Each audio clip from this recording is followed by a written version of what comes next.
audience to hold on their questions as we will have an engaging session of question and answers.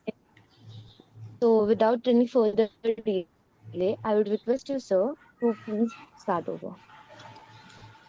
Uh, Good evening, everyone. Good evening, Vaibhavi. Thank you for the warm introduction. Um, I think you can hear me. You guys can hear me? Yes, sir. You can. Okay. So, firstly, I really appreciate what Legal Innovation is doing. They are a group of law students who are very fascinated about law, and they are, um, doing this webinars, and I also saw some of the YouTube videos uploaded by Akshay on his YouTube channel, wherein he is imparting knowledge about the law.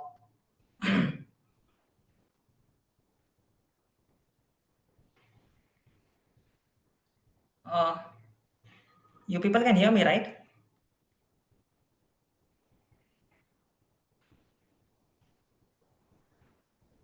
Okay, okay, sure.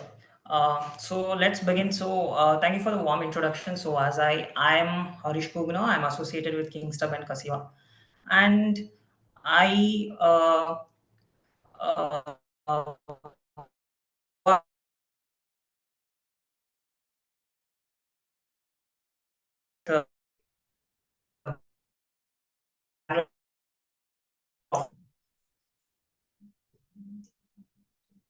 Sir, hello.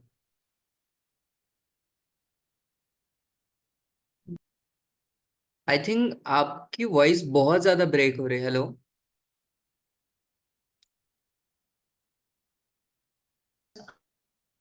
I am working with the Bangalore office.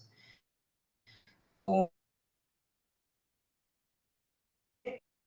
uh, uh, we have joined this meeting to discuss on real estate laws and due diligence as a part of this career. So, what can be? Yeah, thank you. One second. Just can you guys hear me now? How about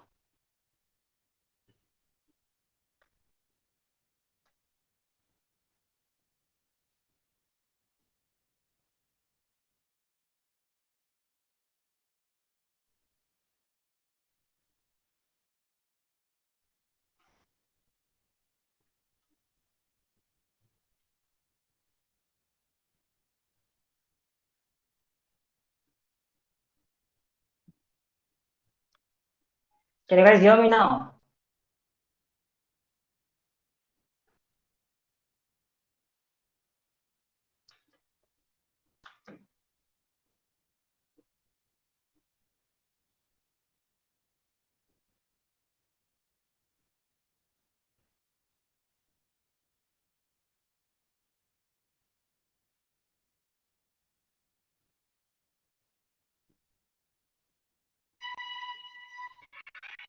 sir start कीजिए, सुनाई दे रहा, आपकी आवाज आ रही है, आप start कीजिए. Hello.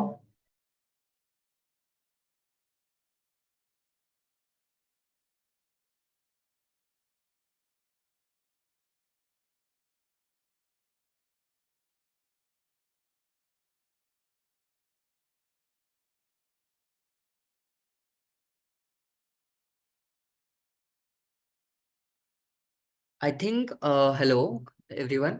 I think थोड़ा नेटवर्क इशू है. आई थिंक टेक्निकल ग्लिच है कुछ. तो एक जस्ट 1 मिनट में सर रिजॉइन करेंगे, उसके बाद स्टार्ट कर देंगे. Okay.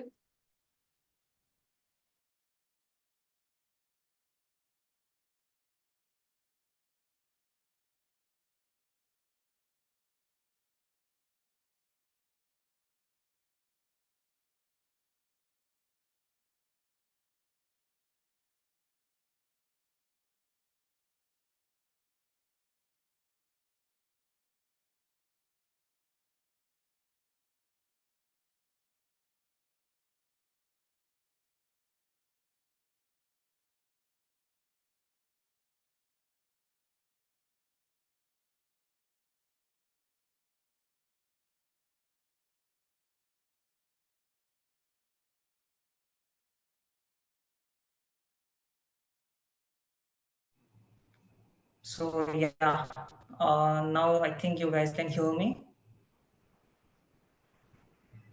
Yes, sir. Okay, let's continue. So sorry for the tech glitch. Okay, so this is a career webinar on real estate laws and due diligence.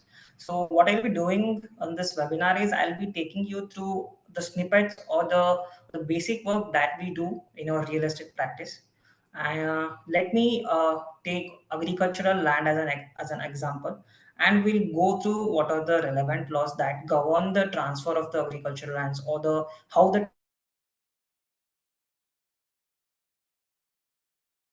has that come out of an agricultural land. And if you want the land to be used for some other purposes, what are the necessary requirements that has to be followed by the operation of law, that all we'll be looking at. So first let us understand what is property. Property by definition means a bundle of rights. So what this bundle of rights contain? So when you consider an agricultural land, so that is something, you know, there will be ownership over that land, correct? So when you say there is a ownership over that land, now the rights emanate from that. So person having ownership, there's a right to ownership, and from that right, now he can sell that right. There is a right to sell. There is then right to lease that land. There's a right to mortgage. Then there is right to gift, right to exchange, right? So then what else? When it comes to properties, there is also right to uh, irrespective of immovable property or movable property, there is also right to hypothecate, assign the rights to some other person. So that is why property is a bundle of rights. And before moving on to this legislations of land laws, you should understand what Article 300A says. So this Article 300A is basically the the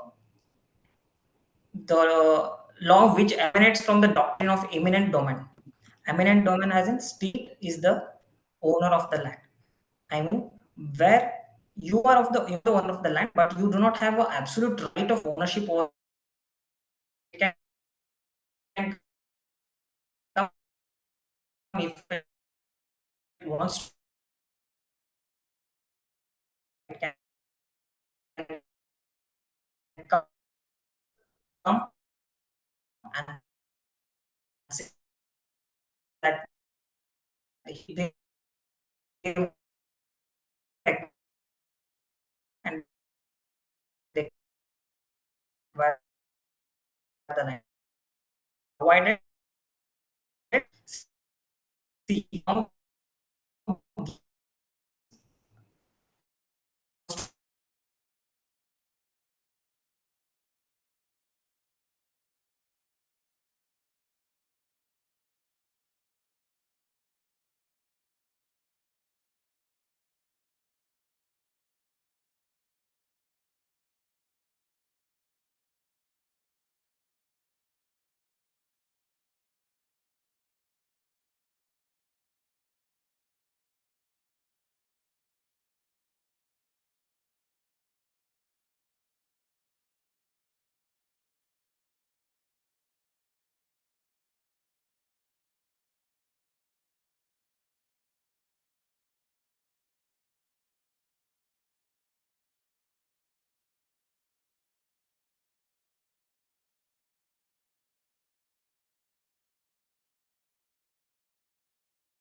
see,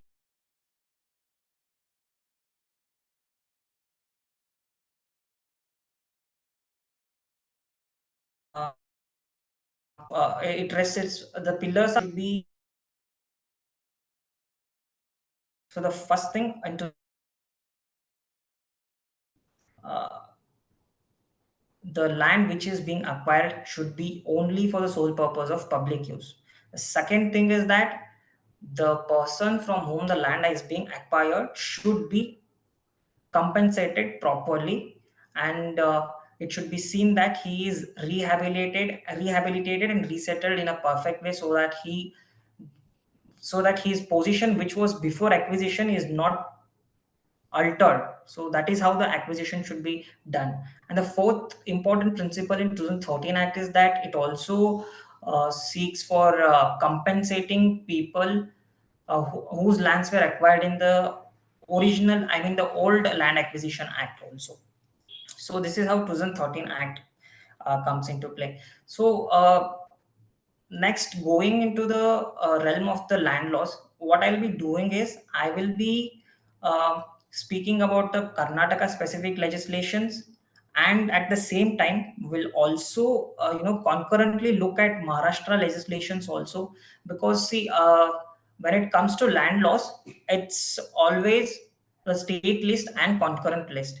Might be some legislations which were the draft legislations which were given by the parliament, and they were enacted by the state governments making certain amendments suitable to their areas. So it might be the urban sealing act or the Karnataka or the land revenue acts for that matter. So going forward, what we will do is we'll directly look into the laws which Land Revenue Act, Land Reforms Act, and the other laws which are directly touching upon the agricultural land, and are a crucial legislations in drafting a title flow or doing a due diligence. So first we'll go. I'll share my screen, and we will. I'll share my screen, and we can look at the legislations.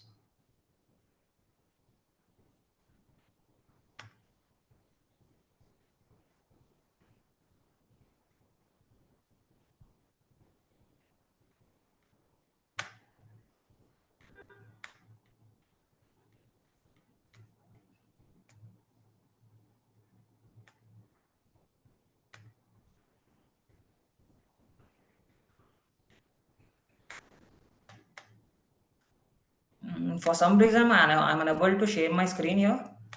Uh, okay.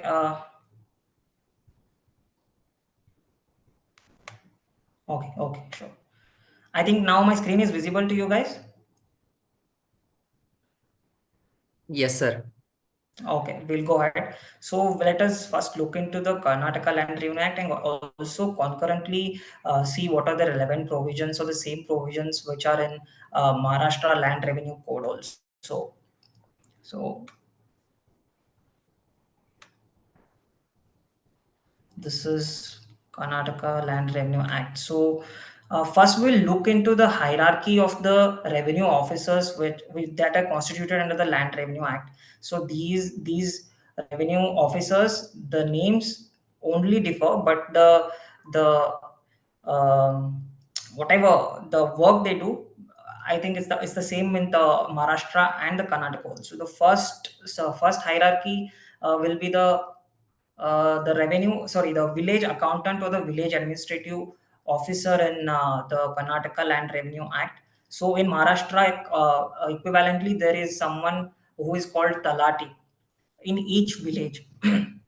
So above the village accountant or Talati, there will be a revenue inspector who is called, a circle inspector in the Maharashtra Revenue Code. He will be for a Hobli. For a Hobli, there will be a revenue inspector or a circle inspector. Above him will be a Tasildar for each taluk. He will be having jurisdiction for his taluk. And then there will be assistant commissioner, there will be deputy commissioner and regional commissioner in Karnataka Land Revenue. Similarly, there will be, after Tasildar, there will be deputy collector, assistant commissioner also, deputy commissioner also. Then there is commissioner, right? So then after above all of them, there will be chief controlling authority. So in Karnataka legislation, the chief controlling authority is state itself, whereas in Maharashtra Land Revenue Code, what happens is the powers are vested with the commissioner. Whatever chief controlling authority has, the powers are vested with the commissioner, but it is subject to the control and directions of the state government.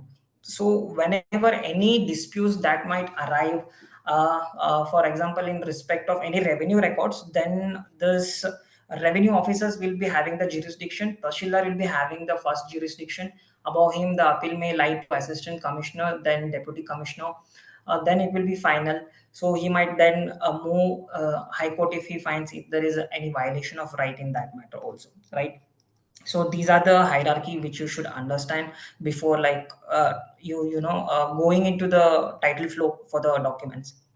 Then, okay, the next important provisions would be in respect of grant, use and relinquishment of alienated land. So what is grant? Now the state government can uh, give grant in different circumstances. So one circumstance may be where, say, a group of people or a person is has occupied the land and he's cultivating it unauthorizedly for a number of years. At that point of time, what the state government can do, the state government shall make a notification for regularization of such lands. And after that notification is done, what will happen is a committee of 3 to 4 members will be formed, right? So once the committee of 3 to 4 members will be formed, this committee will compulsorily under the Karnataka Land Revenue Act constitute a person who is a representative of that area of the and the Legislative Assembly. And the meeting will be taken place in the committee, and then the land will be regularized for the purpose of granting that land to that person who is unauthorizedly cultivating.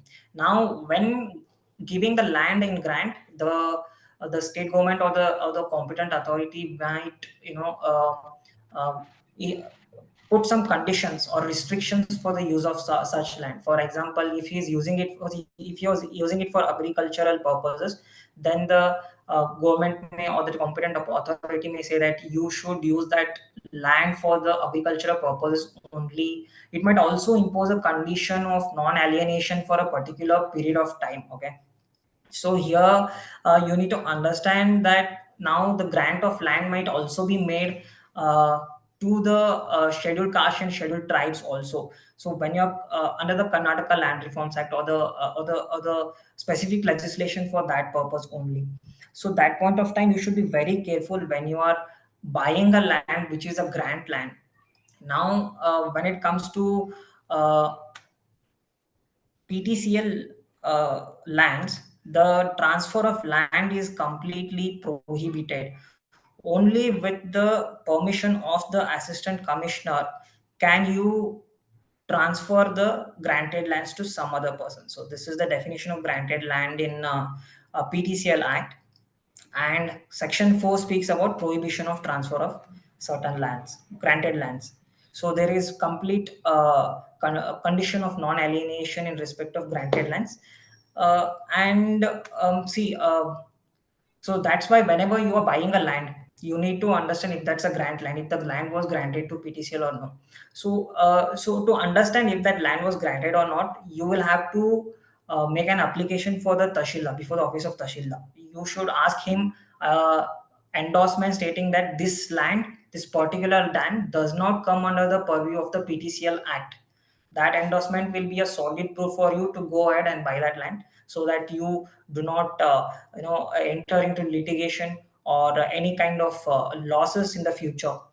Because what might happen is, once you, even if you are a bona fide purchase of that grant land, what happens is, because there is a condition of non alienation, the land might either go west back in the state government, or it might be redeemed to the original owner.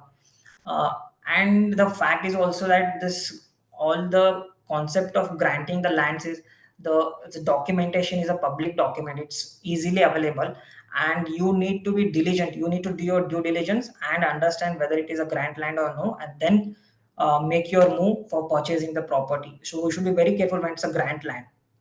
And other type of grant would be that it might be unoccupied land, and it would, any unoccupied land, or where the land has been not assessed as agricultural or any other kind of land, will be agricultural land for sure. And the deputy commissioner can grant that land on certain conditions also, which is enumerated in section 91. Okay, then the next concept that you should be understanding under the Land Revenue Acts and Maharashtra Revenue Code also is the conversion of the lands. So in section 95 in Karnataka Land Revenue Act speaks about the conversion of the land. So if in any case, because when now the companies, there was earlier there was a restriction on the companies to not buy the agricultural land. The restriction still exists in Karnataka, but there have been relaxations. Whereas in Maharashtra, it's completely still prohibited for the companies to own agricultural land.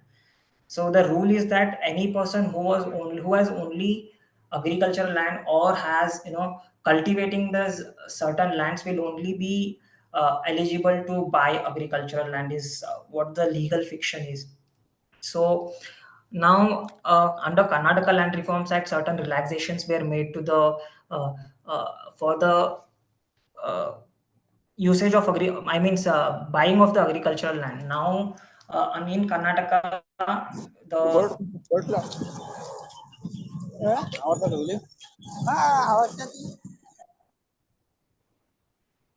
So yeah, uh, in the Karnataka Land Reforms Act under Section 109, the bars have been relaxed, and if any company wants to utilize any agricultural land for the industrial purposes, they can buy agricultural land, but the limit is to 53 acres. Above 53 acres, they cannot buy, and they'll need a special permission, or they will have to convert their land for non-agricultural purposes, or then utilize that land. Understood? So section 95 is something which speaks about conversion of the land, use of agricultural land, and the procedure for use of agricultural land for other purposes. For example, now see, we are doing projects like Sembcorp, Torrent Power. So they are electricity generators. Now their project is to set up windmills. Okay, now in agricultural land they cannot carry out any commercial or industrial purposes. That agricultural land is restricted for the purpose of cultivating the land. Now if you want to use it for other purposes, you will have to apply for conversion of the land for before the deputy commissioner, uh, making an application, written application to him along with the sketch of the property which you intend to convert. So the relaxation, I'll tell, in Karnataka Land Reforms Act, the relaxations have been made under section 109. So what happens is the deputy, after making an application to deputy commissioner, he will have certain 30 days or 60 days for him to provide, reject or grant the conversion of the land to him.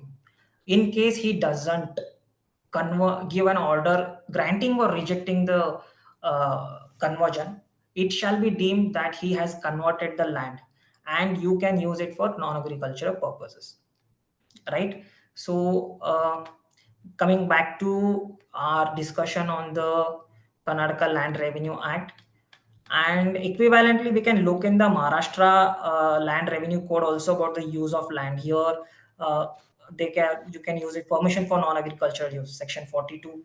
Then provision for conversion of land use for lands included in final development plan area. So what I can see from Maharashtra Land Revenue Code is that they have it includes both the agricultural land, also the land which includes non-agricultural, which comes under the jurisdictional planning authority.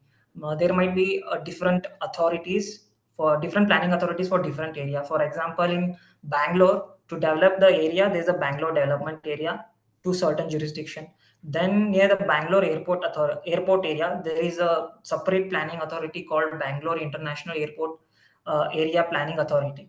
So you will have to approach the planning authorities. So we'll have to understand one more point here. The thing is that change of land use. Okay, when it comes to lands within the jurisdiction of the planning authority, there will be a master plan. Now this master plan will have different zones, and within those different zones, only certain activities will be permitted. For example, there will be red zone, green zone, yellow zone. So these zone, there might be residential purposes, agriculture purposes, commercial. There might be special economic zone among it. So for example, uh, now the take for example this agricultural zone, and their making of layout is not permissible under the zonal regulations. In that case, what you should do is you will have to approach the planning authority. You should have to take a change of land use from the agricultural zone to the residential zone. Then after taking residential change of land use, you will have to convert your agricultural land to non-agricultural use. That is agricultural to non-agricultural residential zone.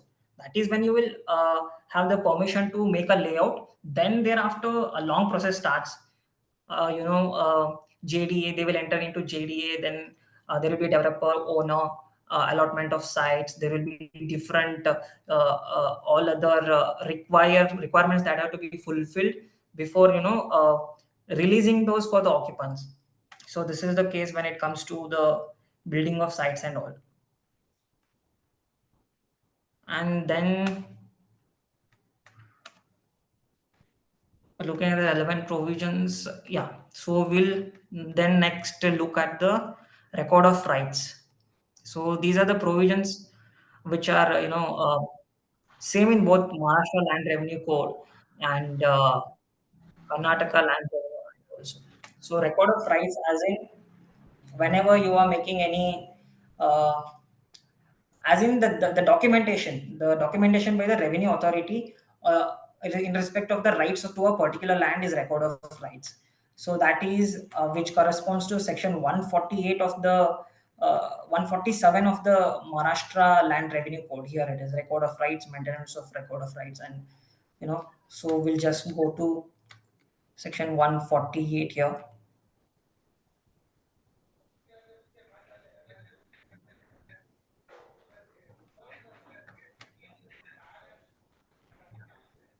Okay. So here the record of rights shall be maintained in every village, and such record shall include the names of persons, the names of person who are holding as government lessees, the nature and extent of the respective interests of such person, the rent or revenue payable by or to any of such persons. So basically, what I'm trying to say is this record of rights is nothing but RTC in Karnataka Revenue Authority, that will translate to सात बारा extract in Maharashtra Revenue this thing. आता तुम्ही मला सांगायला पाहिजे काय बोलते म्हणून. ठीक आहे. So that is what सात बारा extract. I'll just show you what RTC looks like so that we can see what all information we get from it. Okay, so this is what RTC looks like in Karnataka. So the number one, it shows the whole survey number, and this column number two shows what is the hissa. Column number three shows what is the extent of the land. So now here it's 14 acres, 16 guntas, excluding 1 acre, 6 guntas of ek hara. And this ninth column is very important, which shows the name of the occupant of that particular land. It translates to Hodiappa, son of Durgappa. Then you will have to completely properly understand what is 10th and 11th column, because now column number 10 in RTC, it shows how the legal rights have devolved upon the family members in respect of that particular property. This MR number 3 of 2007-8. So MR is mutation register extract. Okay. So if you look into Karnataka uh, Land Revenue Act or the Maharashtra Land Revenue Code, there is a section of registration of mutations and register of dispute cases. So whenever there is a change or there is a transaction that's happening, there is a transaction that's happening in respect of that property. Say, for example, there has been a partition. That partition, the Vardi will be given to the village accountant or the Tashildar office. Now that will be put in a conspicuous place for 30 days. So if in case objection arise to that transactions, it will be registered in the revenue records through the mutation register.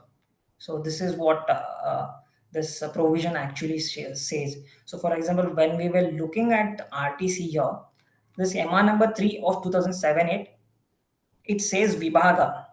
Vibhaga translates to partition in English, right? So let us look at MR3 of 2007-8, how it has partitioned the property. Okay, so this is MR number 3 of 2007-8.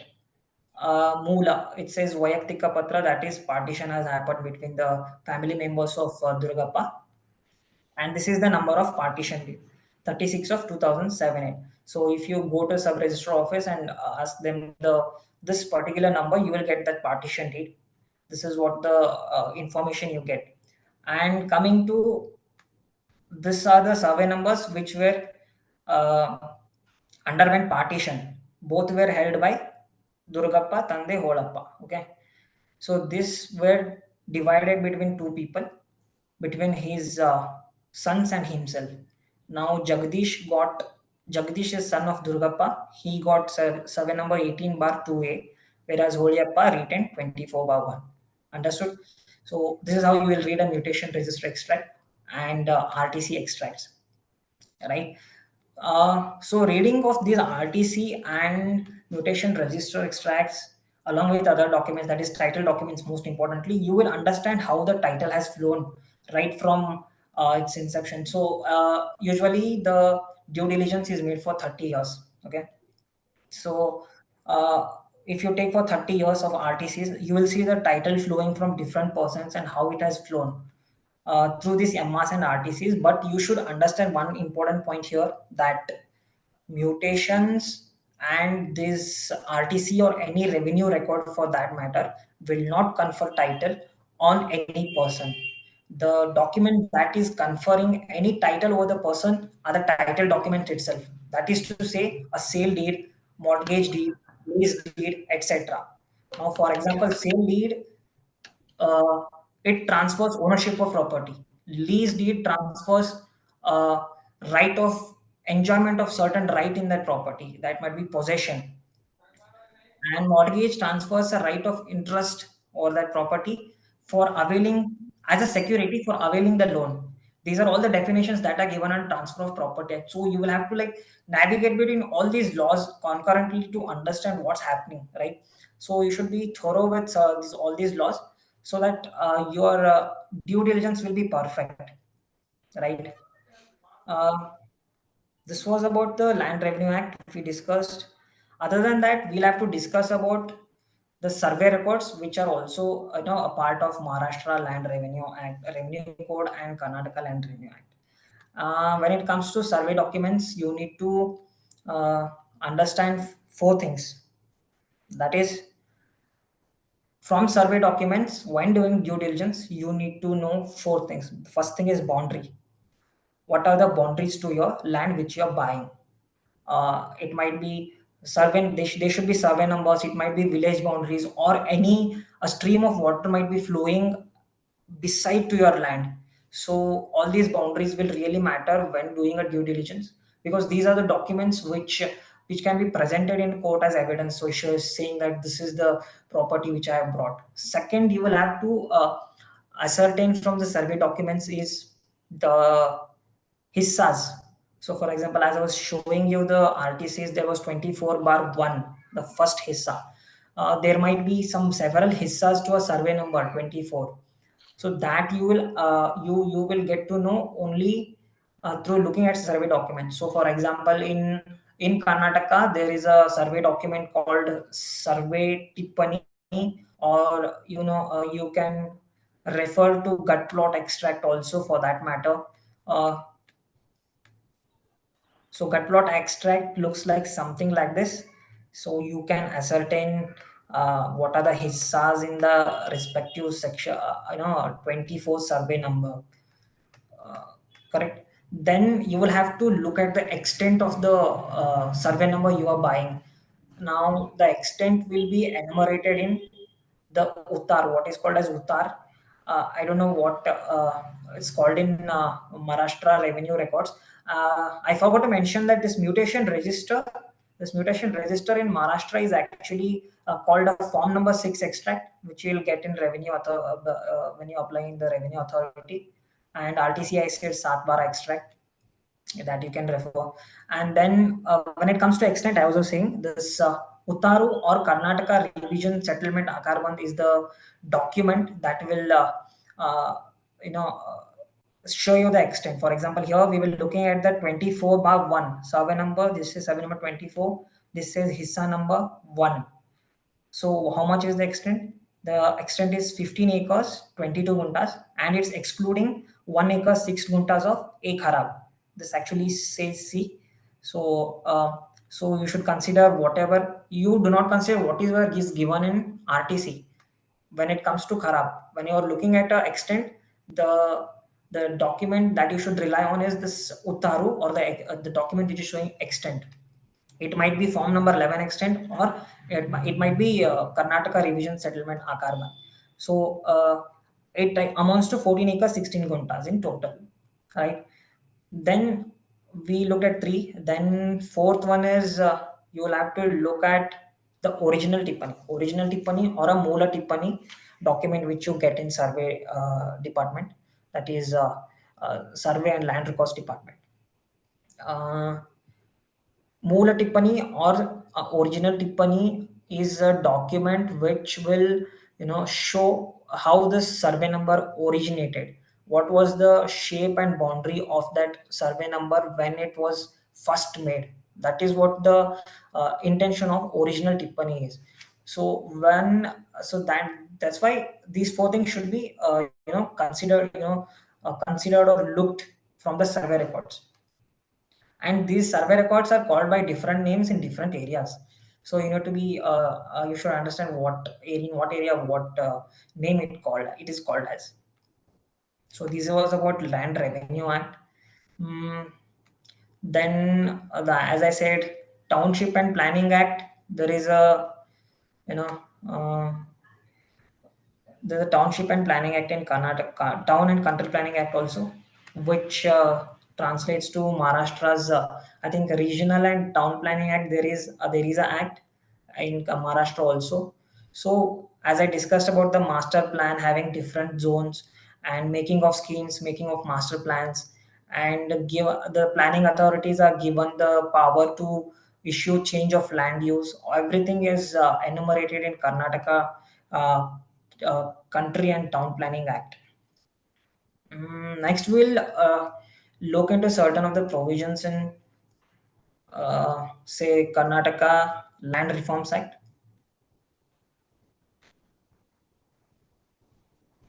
So, first and foremost important provision in Land Reforms Act is prohibition of leases. So, the leasing of agricultural lands is completely prohibited under this act. So you need to understand how this land reform acts actually came into force. Now I feel other in Maharashtra the concurrent act for Karnataka Land Reforms Act is like it's a Maharashtra Agricultural Lands Sealing on the Land Limits Act. So that is which it corresponds to. So the object of bringing into effect the Karnataka Land Reforms Act was around this time there was this any person who is tilling the land will be the owner of the land was the rule. Now there was a system of zamindari, that is to say there was a relationship between landlord and tenant. So landlord used to have hundreds of acres of land, right? And he used to give it to give it for tenants to till the land, and he used to enjoy the surplus of coming out of the land, and the tenants were left with nothing but meager amount which he would give to them. So to stop this and to bring about social and economic to stop this social and economic disparity, this law was brought, and you know ceiling or a limit was placed for uh, a limit was placed for having or owning a particular owning agricultural lands. Any person who was owning more than the ceiling limit, that land was by this law would vest with the state government. He should have to refute that land to the uh, concerned government. That is what the law was. And the land, that surplus land which came out, right? from surplus land that he was holding will go to the state government. The state government shall in turn will distribute that land to the people who were dispossessed or who were displaced from that particular land by the landlord, right? uh, Yes. So when if he was displaced from that particular land, he was supposed to be. They were granted that land, and also under these provisions, also and specific legislations wherever there are, the lands were granted to the scheduled caste and scheduled tribes people also, and there was a strict condition on them that the lands which were granted will not be alienated for a period of 15 years. After a period of 15 years, after a period of 15 years, uh, he shall take permission from the government or receive that the conditions imposed on him are relaxed. That is, at least that is what is followed in Karnataka, is that he will take a endorsement or official memorandum from the competent authority saying that the period of non-alienation has completed, and therefore these conditions may be relaxed. Then the competent authority will restore the conditions or restore the land to its original position, and give all the rights that are possible to be that should be given to that landowner. From that point of time, he will be able to, he will be able to transfer that land or use that land to his whims and fancies. So that is what is the grant under Karnataka Land Reforms Act.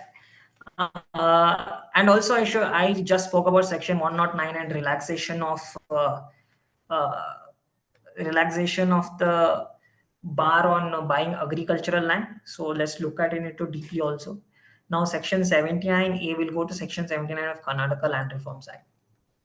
So what we really need to know is we'll have to navigate among these laws concurrently, different laws, and understand what to be done, how should be the, if there are any problems in title to the, in the title, how it should be remedied.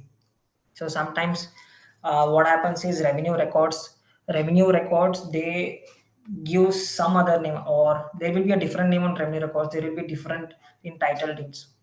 So to make it clear for us when we are making a due diligence, we want it to be clear on both sides. So what we do is we ask the client to, make a application to the tahsildar to, verify the title and correct the whatever revenue records to be corrected. Then after tahsildar, after conducting due inquiry, will uh, as I said, a mutation register will be done. A 30 days time period will be given. If no objections are raised, the mutation will be registered. So that is what is done. Okay. So 79A, acquisition of land by certain persons prohibited. Now it was income. This has been recently amended in 2015 to say that it was only 2 lakh rupees person having a annual income of 2 lakh rupees could only buy the agricultural. Now it's increased to 25 lakhs from other sources other than the agricultural lands. So when a person is having an annual income of not less than 25 lakhs from other sources, he is eligible to buy an agricultural land. So this has been recently amended from 2 lakhs to 25 lakhs. This is one of the relaxation that has been made. And 79B, prohibition of holding agricultural land by certain persons, wherein it says it shall not be lawful for educational, religious institution, company will not hold agricultural land, cooperative society, cooperative firm will not hold any agricultural land, right? So these are the provisions under 79A and B, and section 80, it transfers to non-agriculture is barred. No sale, including sale and execution of decree of a civil court or recovery of area of land revenue, gift or exchange or lease of any interest therein. Uh, so and so will the transfer will be completely barred. Now, what relaxation that has been given is it's in 109, section 81 and 109. Uh, okay, here it is. This actually 81, that is, it actually relates to the government entities. So these are all government entities: Karnataka Road, State Road Transport Corporation. KPTCL is Karnataka Power Transmission Corporation Limited. This is the company which will transmit the energy. So they will have a substation which will be transmitting the energy, which is coming from the generators to the consumers. So there is a concept of national grid. So energy generated anywhere else can be transferred to anywhere else. So this is something the work that KPTCL does. Then there is Karnataka Industrial Areas Development Board, Karnataka Industrial Areas Development Act, BDA, and all of the companies, that is where state has 51% of share, they will have exemption from that 79A, 79B, and also Section 80 clause. Then coming to Section 109, where it allows certain relaxations to the other companies as well. Okay, here it is. Subject to such rules as may be prescribed and the provisions of Karnataka town planning, state government may by notification exempt any land in any area from the provisions of section 63, 79A, 79B, and 80 if it is used for industrial development, the extent of which shall not exceed 40 units. So as I was saying, there is a notification from the Karnataka government. So where a company is using it for industrial development, now it can be transferred, but only to an extent of 53 acres is what the notification says. So this is what is actually happening in the projects we have also taken up. So earlier what we used to do is when they identify a land, they enter into ATS and GPA. Then after entering into ATS and GPA, they will now the this company who want to set up their windmill or something like that, they will on behalf of the owner get conversion order. Official memorandum will be issued by the deputy commissioner. Then once the commissioner gives the conversion order, the sale, now it's not no more agricultural land, now then the sale will be made. So this has been relaxed, and this also helps in saving stamp duty over that particular property, because when you are selling an agricultural land, the stamp duty is comparatively lower when you are purchasing a in a when you're purchasing a converted land or a commercial land, right? So these are certain exemptions, but I'm sure that Maharashtra has still not implemented any kind of such provisions, and still the company which is not associated with any of the acts of cultivating the land cannot own agricultural land or cannot buy an agricultural land, is the rule there. uh, yeah, so this is what is I wanted to check from Karnataka Land Reforms Act. Apart from this, so the next we can look at is certain documents. I will share certain documents on the screen. We'll just look at how those documents look, what those documents try to convey us when doing a. Now we looked at RTC. Now we looked at MR. Let us look at old RTC for once. So this is how old RTC looked in Karnataka. It was all handwritten. It almost says the same information. Here is the survey number, HISA number, what kind of soil, what is the extent, who is the person holding the land. So how he got this? He got this. It says HISA. HISA means again a partition. And now ವ್ಯವಸಾಯಗಾರನ ಹೆಸರು ಮತ್ತು ವಾಸಸ್ಥಳ means who is the person who is cultivating the land, and this is the year in which he was possessing. What is the uh, you know uh, what is the crop he is currently growing. This all resembles what is the crop that is growing. This actually corresponds to form 12, that is bara. Form bara, there's two forms in the sat bara extract. Sat, the form number 7 will depict this first part of the RTC, whereas form number bara depicts the second part of this RTC in Maharashtra land revenue records. uh, Then MRs we looked into, survey documents we have looked into,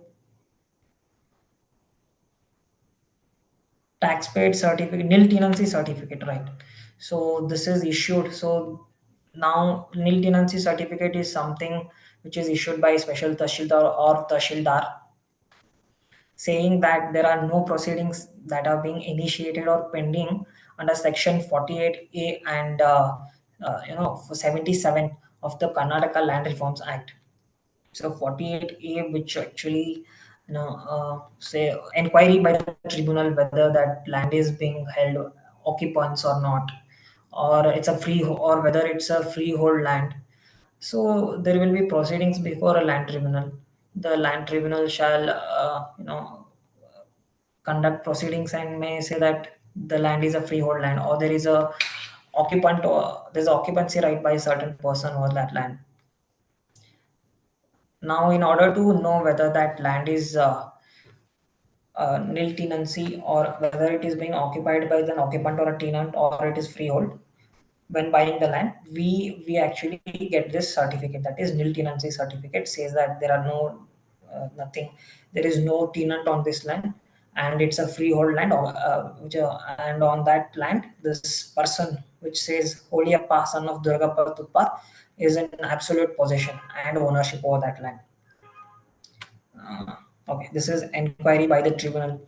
Every person entitled to register as an occupant under Section 45 may make an application to the tribunal in this behalf.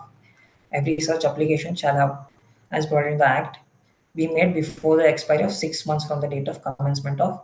So this usually varies from time to time once the amendments are made, and the inquiry might subsist even after after the subsequent amendment.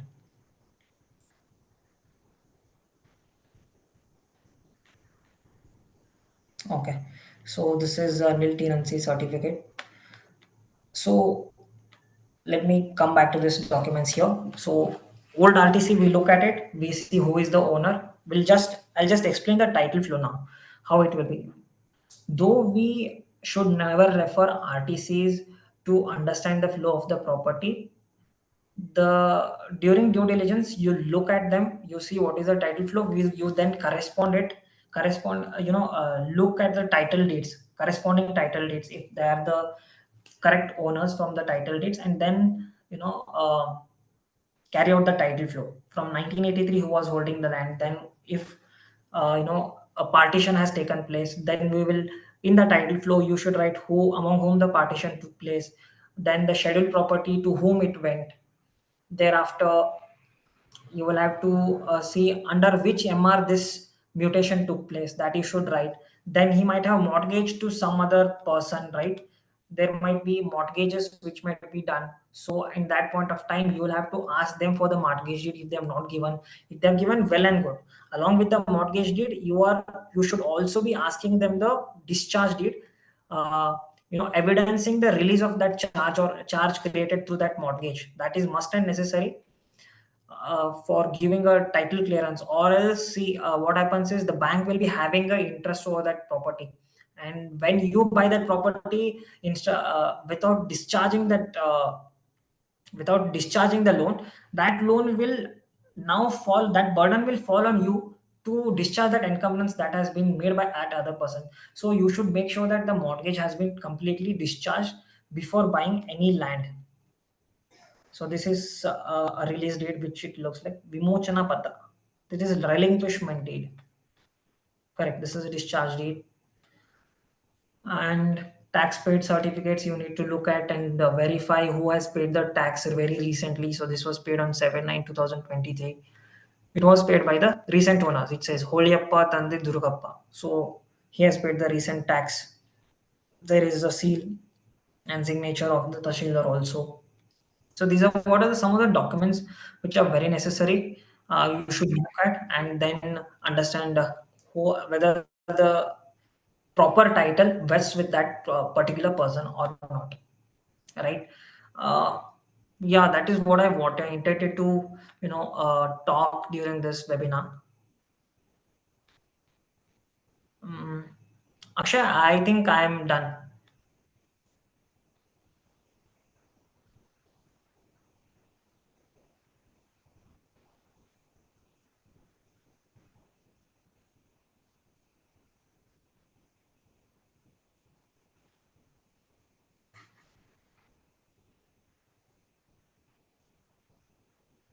Akshay?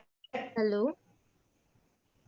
Thank you, Yeah, sir. Vaibhavi, can you hear me? Yeah, so Yes, sir. Thank you, sir, thank you. for your enlightening session. We can make a discussion, Yeah, doubts or something like that. yeah. You can ask your questions, everyone.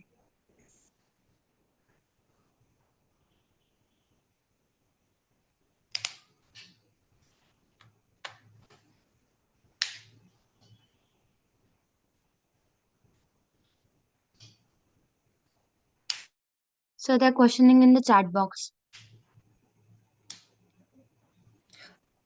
Yeah, I got this. How about due diligence report? Okay, due diligence report. I am refrained from sharing them. My firm's document, but I can, I can make an exception. I can give some other report. I can share some other report if I have. I don't think I have it right now, but I can share with you guys, which you can like share with the people who want to know about it. Okay.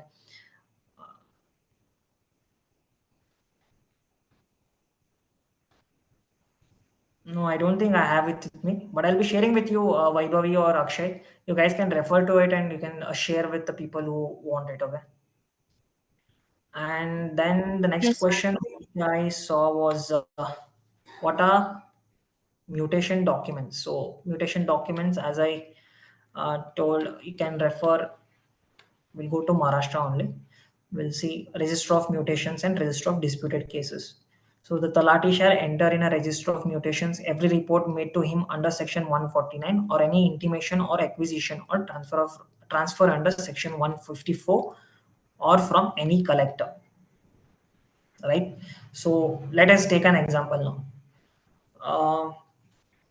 As I was looking into survey number 24 by 1, we'll take that example and say that I purchased that survey number 24 by 1 from that current owner. Now there will be a sale deed executed by me.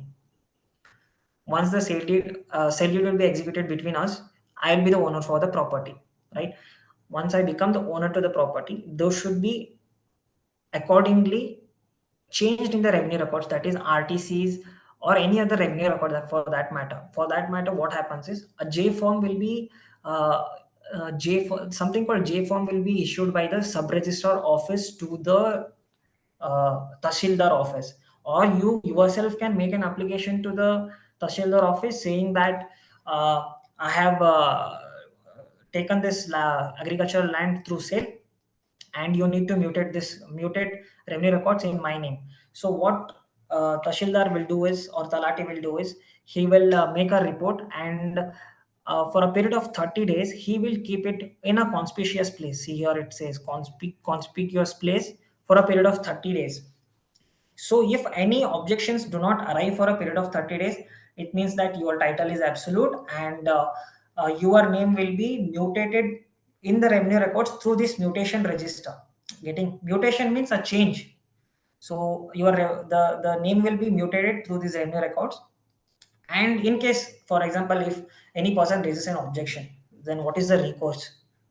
Well, that recourse will be as given under the act itself, where there is these revenue officers also have judicial and adjudicatory powers. Now if there is any objection in respect of any MR, then he can make an application to the Tahsildar, say that I have an objection, I am the owner to this property, this cannot be done. Then Tahsildar will hear it, he will verify the documents given to him. Please remember that he cannot go into the genuineness of the documents, that can be done only by the civil courts. He cannot question the genuineness of the documents. He can see who is having the superior rights over each other and then accordingly decide. Then you will have a recourse to, if you are aggrieved by the order of Tahsildar, you will have a recourse to assistant commissioner, deputy commissioner also. Side by side, you can also file a suit for declaration in civil court also. So these are the recourses you are having if you find that mutation is objectionable to you guys. I hope you answered your question.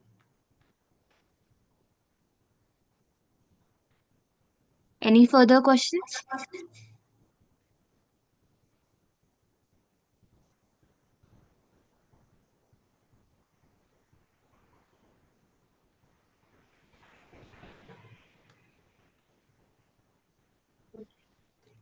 Can they get property of SC/ST caste after permission of deputy commissioner?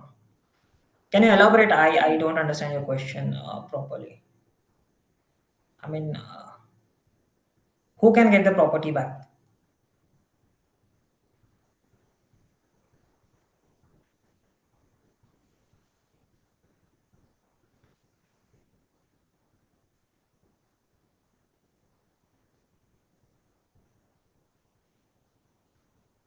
Mm, so well, if you're talking about the granted lands, is it's like this. Okay, now the land is granted to the scheduled caste and scheduled tribes based on the Land Reforms Act and granting of lands under land Karnataka land grant rules also. So when the land is granted, the land will be granted to them. A grant certificate will be issued to that particular person, and that grant certificate will contain certain conditions. For example, it might say this non-alienation clause is compulsory. It is by operation of law. It cannot be alienated at least for a period of 15 years.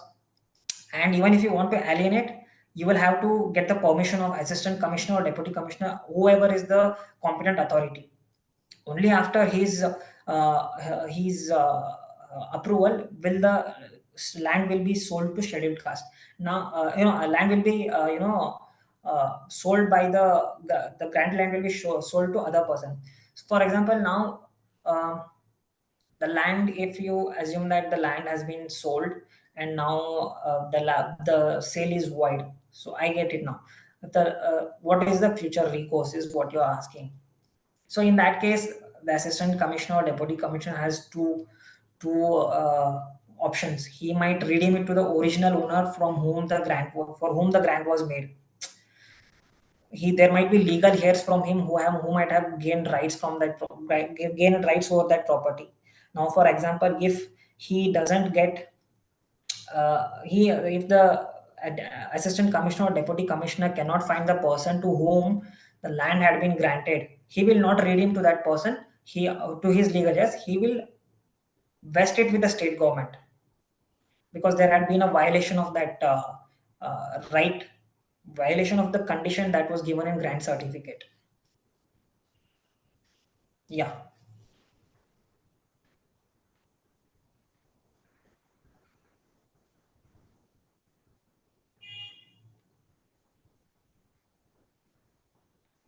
Demarcation of the land. See, demarcation, if you mean survey documents, that will be done by the Department of Survey and Land Records.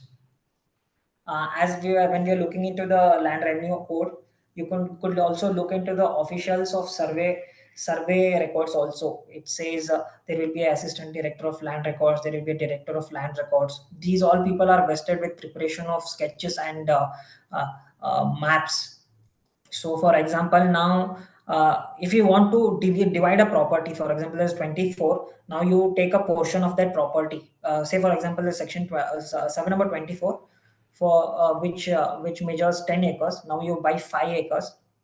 Now you want to do a podi of it, and you want a separate survey number for you. That time there will be a survey officer or government survey officer who will come to your land.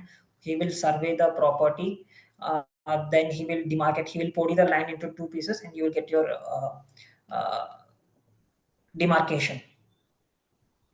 So it's actually a state government entity which will be doing the process of podi, demarcation, whatever it is.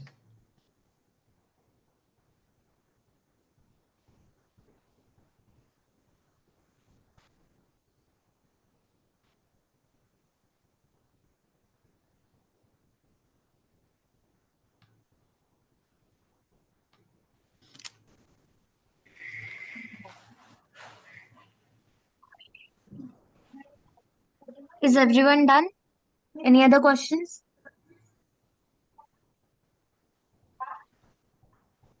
Okay. Thank you, sir, for your enlightening session and sharing your knowledge and insights of the real estate world to us.